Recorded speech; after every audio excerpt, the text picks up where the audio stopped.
እግዚአብሔርን ስናምን ምንድነው በህይወታችን ይሆን ያለው? ለምንድነው እግዚአብሔርን ማመን ያስፈልገን ስትሉ ሌላው በጣም ይሄ መርዝ ማለት ነው። ፍርሃትን ምን ለማድረግ? ለማሸነፍ። ፍርሃት ማለት የእምነት መርዝ ማለት ነው። እምነት እንዳይሰራ ከሚያደርገው ነገር የእምነት የመክሸፊያ፣ በሌላ መንገድ ስለ ፍርሃት እመጣለሁ አስተምራችኋለሁ። የእምነት የመክሸፊያ አንዱ መንገድ ምንድነው ስትሉ ፍርሃት። ፍርሃት የእምነት ተቃራኒ ፍርሃት ነው። የፍርሃት ተቃራኒ እምነት ነው። አንድ ሰው እምነት አለው ማለት ደፋር ነው ማለት አይደል። እምነት አለው ማለት እግዚአብሔር አለው ማለት። አንድ ሰው እምነት የለውም ማለት የእምነት ተቃራኒ ምንድነው ስትሉ ፍርሃት። ፍርሃት የሚመጣው ከመስማት ነው፣ መስማትም ከሰይጣን ነው። እምነት የሚመጣው ከመስማት ነው፣ መስማትም ከእግዚአብሔር ቃል። ስለዚህ የፍርሃት ምንጭ ማነው? እሱ ሰይጣን ነው።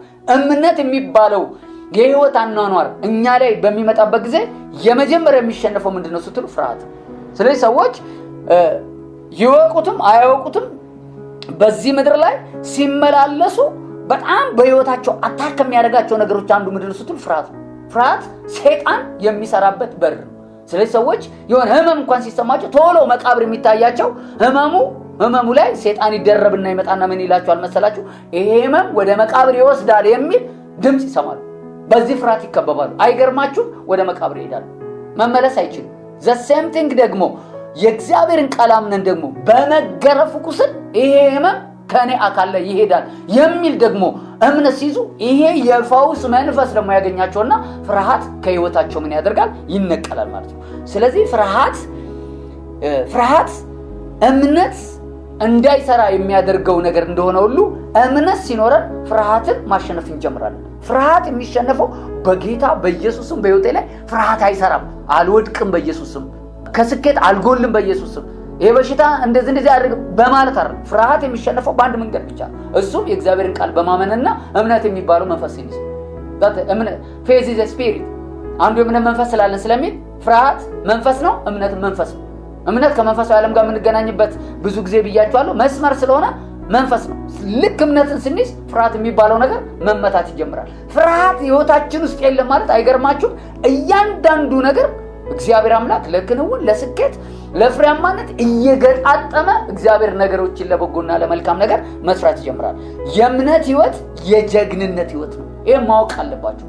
እምነት ያላቸው ሰዎች በቃ ጀግኖች ናቸው ማለት እንደነ ዳንኤል ከአንበሳ አፍ ያመልጣሉ። ፕሬዝ ጋድ። እንደነ ሙሴ አለቱን ለመምታት ይጨክናሉ። ከአለት ውስጥ ውሃ ይወጣል ብለው ይህንን የእምነት ውሳኔን ይወስናሉ። ስለዚህ ውሃ ወጥቶላቸው እንደጠጡ ሁሉ አለቱን ለመምታት ይፈቅዳሉ። እንደ ሙሴ ባህሩን ለመምታት ይፈቅዳሉ። እንደ ሲድራቅ ሚሳቅ አብደናጎ እሳቱ እኛን ማቃጠል አይችልም የሚል እግዚአብሔር ላይ ያለ የእምነት አቋም ፍርሃትን አደብዝዞ እግዚአብሔርን አቅርቦ ከእሳት ማምለጣል። እምነት ያለው ሰው የጀግንነትን ህይወት ይኖራል። ፍርሃትን ስትመለከት እምነት ካንተ ህይወት ይወጣል።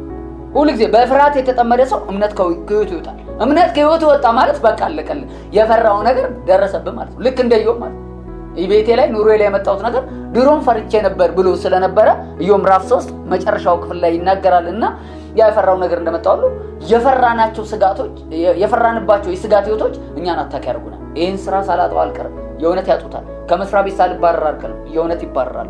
ይሄ ቤቴ በቃ እየተበጠበጠ ነው ሳይፈርስ አይቀርም ያሉ ሰዎች የእውነት ይፈርስባቸዋል። ለምን? የፈሩት ነገር ይወስዳል። the same thing ያመነው ነገር ደግሞ ይወስናል። ስኬት ይመጣል፣ የስ ይሆንላቸዋል። ድል ይመጣል፣ ይሆንላቸዋል። ማሸነፍ ከኔ ጋር ይሆናል፣ እግዚአብሔር ድልን ይሰጣቸዋል። በአንደኛው ክንፍ እግዚአብሔር በእምነት ነገርን ሲሰራ፣ በሌላኛው ክንፍ ደግሞ ሰዎች በፍርሃት የሚመላለሱ ከሆነ ያ ፍርሃት እነሱን አታክ ማድረግ ይጀምራል። በማርቆስ ምዕራፍ 5 ቁጥር 36 ላይ የሚናገረው ኢየሱስ እንሻገር አላቸው ደቀ መዛሙርቶችን። ማርቆስ ምዕራፍ 5 ቁጥር 36 በመሃል ማዕበሉ መጣ። ማዕበሉ በሚመጣበት ጊዜ ኢየሱስ ክርስቶስ የተናገረው ነገር ምንድነው?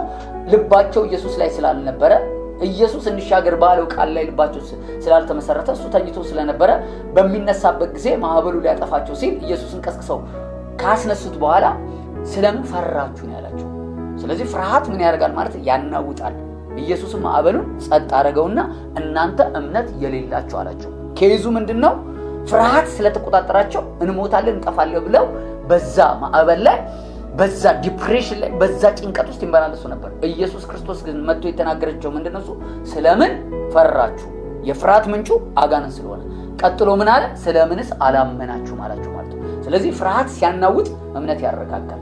ፍርሃት እሰምጣለሁ ብሎ እንድናስብ ሲያደርግ እንደዚሁም the same thing እምነት ደግሞ ምን ያደርጋል? ያሻግራል ማለት ነው። ወደ ጴጥሮስም ስንመጣ ጴጥሮስም በዚህ መጽሐፍ ላይ በወንጌል መጽሐፍ ላይ ስንመለከት ኢየሱስ ክርስቶስ በኋላ ላይ ና ካለ በኋላ በእምነት ተራመደ፣ ሲፈራ ደግሞ ምን አደረገ ይላል መጽሐፍ ቅዱስ? ሰመጠ ይላል ማለት ነው። ስለዚህ በሚፈራበት ጊዜ መስመጥ ጀመረ፣ በሚያምንበት ጊዜ መራመድ ጀመረ ማለት ነው። ስለዚህ እግዚአብሔር አምላክ የምንፈራበትን መንፈስ ሳይሆን የሰጠን የምናምንበትን መንፈስ ነው የሰጠን። እምነት ለምንድን ነው ያስፈልገን ስትሉ፣ አንደኛ እግዚአብሔር ለማስደሰት ነው፣ ሁለተኛ የድል ህይወት እንዲኖርን ነው፣ ሶስተኛ ሁሉን የመቻል ካፓሲቲ ወይንም አቅም ስለሚሰጠን ነው፣ አራተኛ ፍርሃት ከሚባል ነገር እምነት ምን ያደርገናል? ነፃ ያወጣናል ማለት ነው። ሻሎም ተባርካችሁ።